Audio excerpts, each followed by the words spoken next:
Hello, I'm Miss Jackie, and this is Word for Brothers. Let's respect our men, love our men, and support our men. So, after Jesus raised Lazarus from the dead, that was the last straw for the big church HNICs. They decided to charge him with domestic terrorism, attempting to overthrow the government, which carried the death penalty. Since capital punishment could only be authorized by the Roman governor Pilate, the HNICs took Jesus to him. They charged him with the two things they knew Pilate really cared about: not paying taxes and, of course, insurrection. Pilate looked at a beaten, bloody Jesus and asked him if he was king of the Jews. Jesus says, "Yeah, it is as you say." Pilate then tells the HNICs he didn't say a word about Caesar. Bah! Always protective of their positions as well-paid controlled opposition, they kept going. But sir, he's not only stirring up people here, but in Galilee as well. Now, all about avoiding responsibility. Once Pilate hears that, he sends Jesus to Herod Antipas, the mayor of Galilee, who was in Jerusalem at this time. Now, this conniving Roman puppet had heard about Jesus and was finally excited to meet him. He wanted Jesus to perform a miracle. In other words, Herod wanted Jesus to entertain him.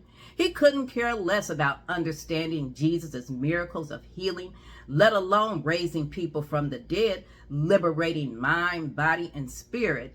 Like Jesus' own people, Herod wanted the shock and awe of opening the eyes and ears of the blind and deaf, giving the lame the ability to walk again, getting people out of their minds back in their right ones, and of course, again, raising people from the dead, but without the reverence and recognition for the Savior doing it.